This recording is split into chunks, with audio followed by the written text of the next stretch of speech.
Hello, thank you for joining us today.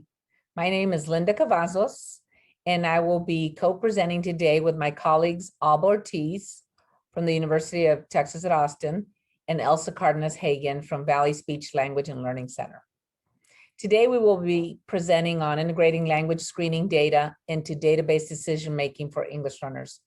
We will share some information from a project that's funded by the U.S. Department of Ed, Office of Special Ed Programs, on multi-tiered systems of support for English learners. So a little overview of this model demonstration project. We were funded in 2016 for 4 years, and in 2020, due to the COVID pandemic, we asked for a no-cost extension, and we're coming to the completion of this project this summer. So the overall purpose of this project was to improve language and literacy outcomes for English learners with and without disabilities. We were really interested in helping develop some strategies and some support for schools to support the linguistic and literacy needs of English learners. So some of the core components of this project include high quality, evidence-based language and literacy instruction across all the tiers, close attention to culturally and linguistically responsive teaching practices and principles, ensuring that language supports in the student's first language are provided when possible, and aligning assessments so that they're linguistically aligned with some of the practices. So we want to align both the linguistic and literacy practices so that they support all of the needs of English learners. We also wanted to ensure that data is reviewed, both formative and summative data is reviewed regularly and used to inform instruction. We wanted to identify if the appropriate process was in place for identification of English learners with disabilities, and provide professional development and strategic coaching for teachers. Some of this coaching was on demand, some of it was group coaching. It was really important to provide the scaffolded supports that teachers of English learners need. So Project ELLIPSES is the name of our project, and it stands for English Learner Literacy Intervention Programs and Strategies Ensuring Success. Our project was situated in a district with about 50,000 students on the Texas-Mexico border. And we partnered with 3 K-5 elementary schools within the district. Of the nearly 1,900 students in the schools that we worked with, 99% of them were Hispanic and 51% were English learners. And there were many students in these classrooms and in these schools that were not English learners, but really had met the profile and linguistic needs of students that were English learners. So it was important to take a really broad view and use of the strategies that we were promoting. The participating district uses an early exit transitional bilingual program in English and Spanish. And what this model means is that the students start out in the native language, which is Spanish, and then they transition into English, typically by the end of 2nd grade. So by 3rd grade, the testing grades in Texas, all of the students by and large are instructed in English. All the primary language of instruction is in English. The one helpful thing in the district is that all the staff in the school were bilingual. Everybody was bilingual in English and Spanish, so students in the schools could be provided the types of supports and scaffolds that they need throughout the day, even when they were outside of content areas, when they were in the extracurricular, in the time in the playground, time in the cafeteria, time in the library. It was really helpful and wonderful to see that there was a lot of capacity for Spanish. We're going to present a rubric that we created in this project. And it was oral language proficiency, native language and or English is the foundation for building effective literacy skills. I think that's pretty well known. However, in planning for instruction for English learners with learning difficulties and disabilities, teachers should be considering the student's oral language proficiency and reading performance ability simultaneously, even though we know that generally speaking, teachers rely on reading performance or achievement data. And oral language proficiency isn't monitored to the extent that it should be or to the extent that we recommend in our work with multi-tiered system support with English learners. So our language goals in general for each individual student should be integrated in literacy instruction intervention. There should be individual student goals, and there should be group goals, and then whole class goals for students that are in this English learner setting. Therefore, changes in oral language proficiency should be monitored within and across grades to monitor progress and ensure that language acquisition is occurring at the rate that it should occur. So that was the rationale behind our thinking of developing this oral language proficiency measure. And we looked for existing instruments, and we couldn't find one that met the need that we were identified in this project and through our work. Thank you so much for that. So as you heard Dr. Linda Cavazos mention, really thinking about tying that language to literacy, and that's so important. And so as we think about this, we have probably done a fairly good job now of thinking about, we've got to monitor literacy instruction, and we've got to keep a close tab on that. And so we're continuously monitoring that reading instruction and that reading progress. But we haven't been so great at monitoring the oral language proficiency. And that's not typically included in these multi-tiered system of support frameworks. And you heard, Linda Cavazos talk about, well, if our instruction is supposed to incorporate, language and literacy, and that's supposed to be tied, then I've got to know my students' abilities. What are their abilities in their oral language? What are the strengths that they're showing me? What do they show me in the native language?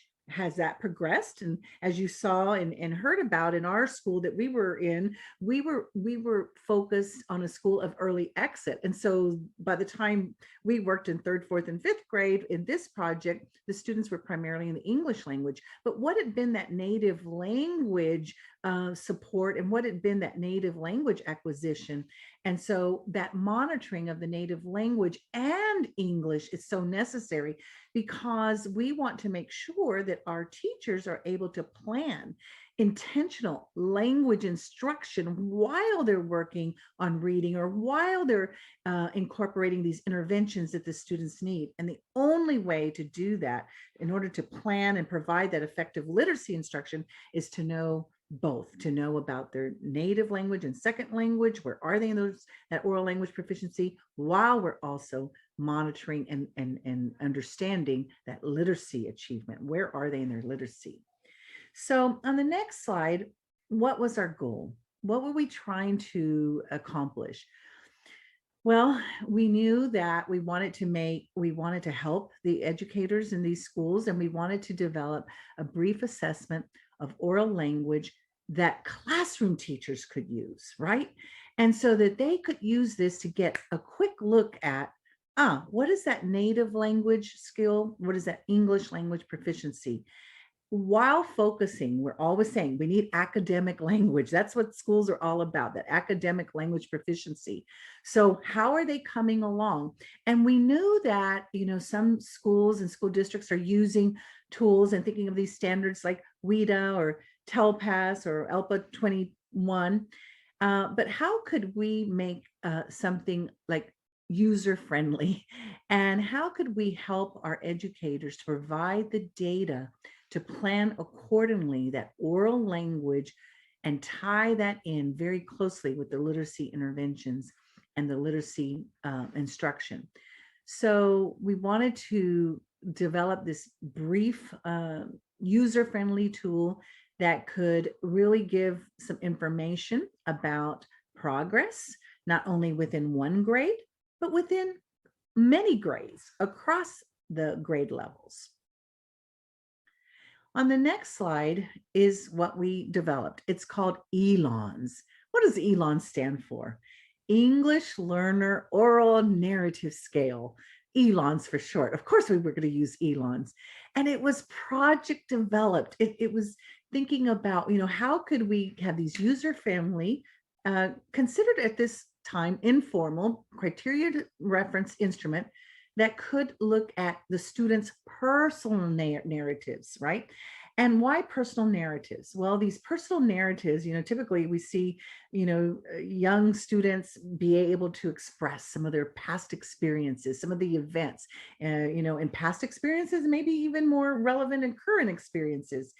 But we do know that personal narratives are acquired in early childhood. Young children begin to understand kind of the format of a personal narrative. And these precursors, they're precursors to understanding narrative structures. The more we're able to express and have these personal narratives, we know that that can be very nicely tied to literacy and as we're reading narrative text. So English learners, what do they have to do? English learners have to organize that content. They have to be able to sequence those events, keep their ideas organized in a logical fashion so that we can follow along as listeners. And they have to use excellent age appropriate vocabulary and have those language structures in place. Do they have that knowledge of how words work in sentences and across sentences to have cohesive sentences that make sense to us? So these personal narratives have been consistently shown to be strong predictors of reading comprehension for monolingual students and for bilingual students. And so this just made sense. Let's develop something that's user-friendly, that can use personal narratives and can give our educators that quick look and think about, bring it to light, that oral language with that literacy instruction or interventions. I'm going to very quickly go through and give you an overview of how the ELLIPSES is administered and scored. With the ELLIPSES, we present the student a prompt that gives them wide latitude in telling us about something they have experienced in the past, a personal experience or an event that has happened to them. So we might say to the student, tell me all about something that you read and that you liked, or tell me all about what you like to do for fun. And interestingly, all we need is about 3 to 4 minutes of narrative to be able to score the student's production. We typically audio tape the narrative and then analyze it by scoring it in the areas of listening comprehension, vocabulary, grammar, fluency, and pronunciation. And as we said earlier, these are the types of skills that are typically assessed on state mandated English language proficiency assessments. And of course, there are also critical skills in assessing native language proficiency. We look at the scores in these 5 sub-skills and sum them to produce a global personal narrative rating. On the next slide, we'll show you the ELLIPSES instrument. It's a rating scale. A score of 0 means that the student did not respond to the prompt or produced a narrative that was too brief to score, or they produced a narrative in a language that was not in the target language presented by the prompt. And so for students that produce a narrative that is of sufficient length to score, we score the skills on a 1 to 5 scale. And so, for example, in comprehension, a score of 1 would suggest that the student did not understand the instructions. A score of 5 would say that they understood the instructions completely and didn't need any prompting to produce the narrative. In the vocabulary domain, at a level 1, the student might produce just common labels, but at a level 5, approaches native-like skills and provides topic-specific vocabulary, as well as well-developed descriptions and details so that the listener really understands the experience or the event. I think it's important to underscore that this is a context-reduced task, and the skills that Dr. Cardenas Hagen listed, such as organizing the content and presenting it in a logically structured way, are skills that reflect academic language proficiency. So one of the things that we're hoping educators understand is that students use academic language skills both in school and in out of school contexts. So for each of the sub-skills, we rate on a rating scale from 1 to 5. And then, as I said, we sum the scores and assign a narrative rating of beginning, intermediate, advanced, or advanced high narrative proficiency. Thank you, Dr. Ortiz. Now we will share some of the language samples that we collected using the ELLIPSES and show you how we scored them based on the student's language production. This student was a 3rd grade English learner from our original cohort of students, and she scored beginning Spanish. The prompts were given in Spanish, and you can see from the transcript and you'll hear from the audio that she was responding in English. So let's take a listen to her language sample. Dime todo sobre lo que te gusta hacer para divertirte y por qué.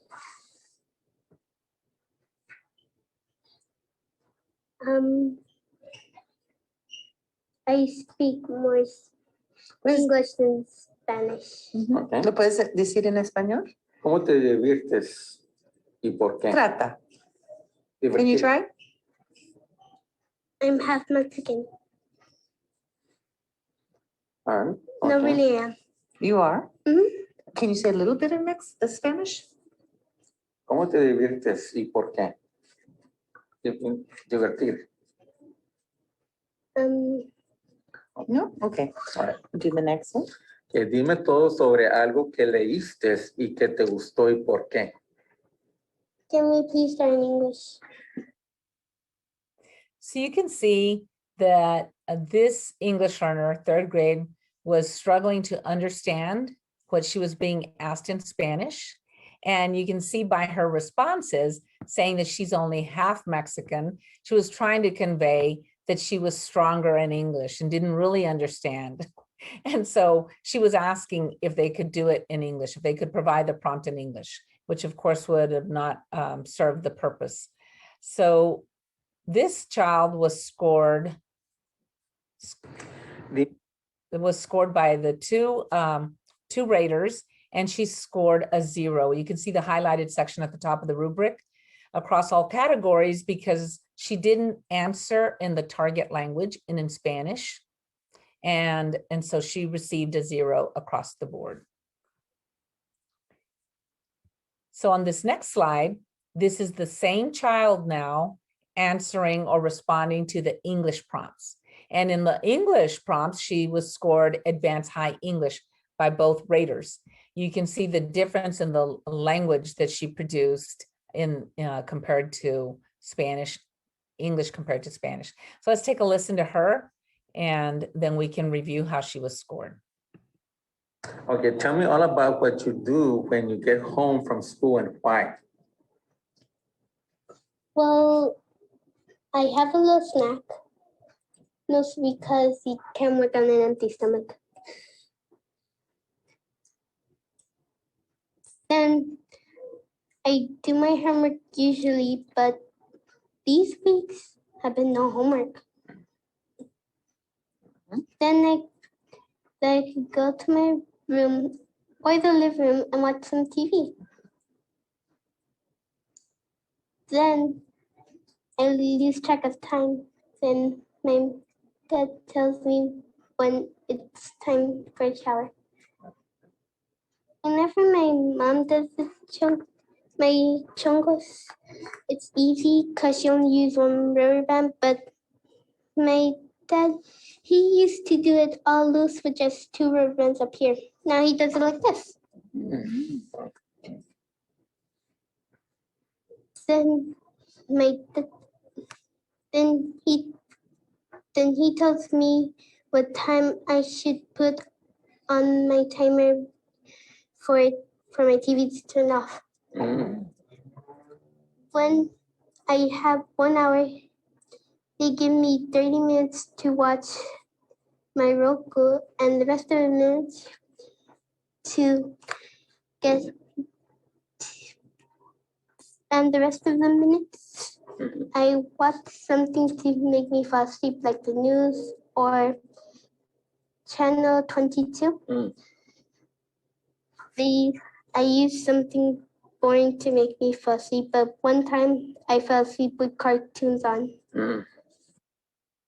So you can see the difference in this student's language production.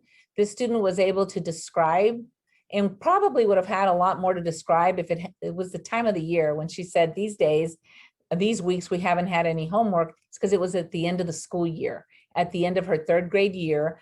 And so it was after standardized assessment. So they were doing a lot of kind of enrichment activities and review activities. So she wasn't really being given any homework. So she tries to describe that. There's also, you can see she's describing her routine, and she does at one point translanguage a little bit by using the word chongos. That means ponytails. And she's trying to describe, and during the language sample, she was actually describing and using gestures to indicate her hair and how her mother combs her hair in a ponytail differently than her father. So it was really interesting. She had plenty to say, and she was descriptive about what she does, when she does it, the use of the Roku and the local channel, channel 22 in that area. So this child then was scored by 2 raters of 5 across, because this child was able to understand the prompt without any support. She didn't make any errors. She gave some descriptions. She used complex sentences. She was fluent and she was well understood. So this child received a 25.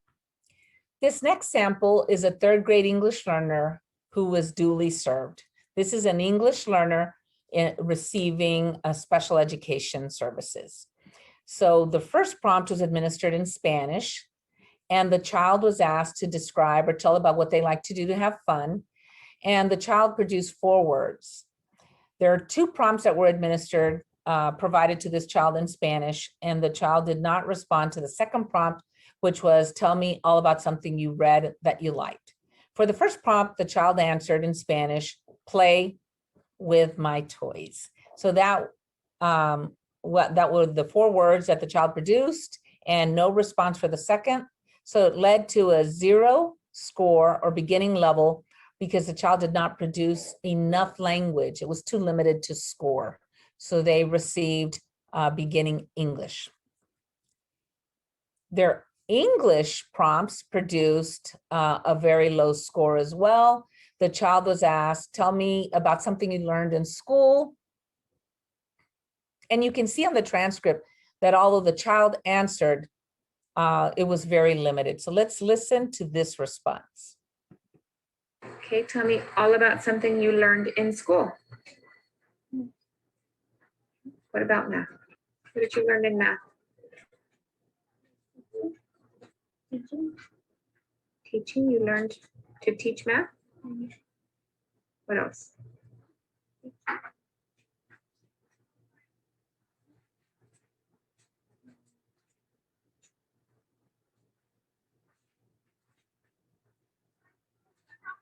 Is that all?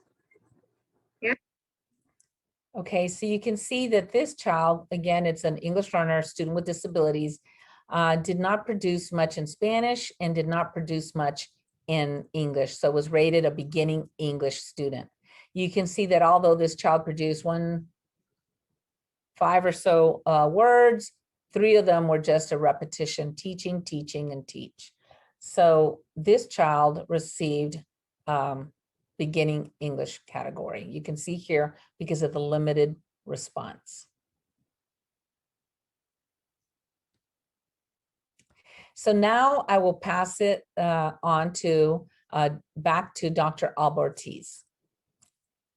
Next, we'll talk about a pilot study that we did. This is preliminary work, and we've continued to work on refining and developing the scale. So we did a pilot study with 28 English learners in the 3rd grade transitional bilingual education program in one of our schools. And as Dr. Cavazos indicated, these students were already receiving English-only instruction, but we were interested in both their native language and their English skills. So we rated performance in both languages using prompts such as those I provided earlier. What we found was that the ELAN scores for the majority of the students, 25 of the 28, were in the advanced or advanced high range.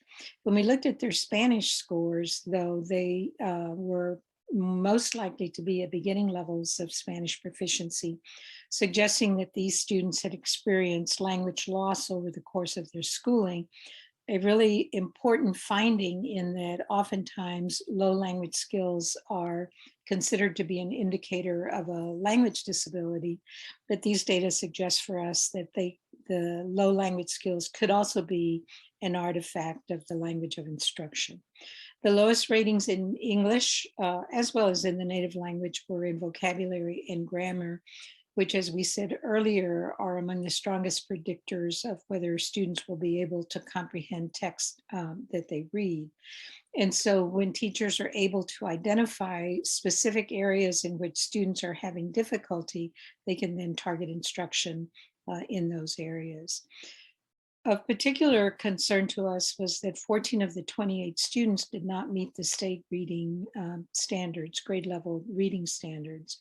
And so what this reinforced for us was that it's important to assess oral language skills because you're trying to determine whether the issues, particularly in literacy that the student is experiencing, are language related, reading related, or both.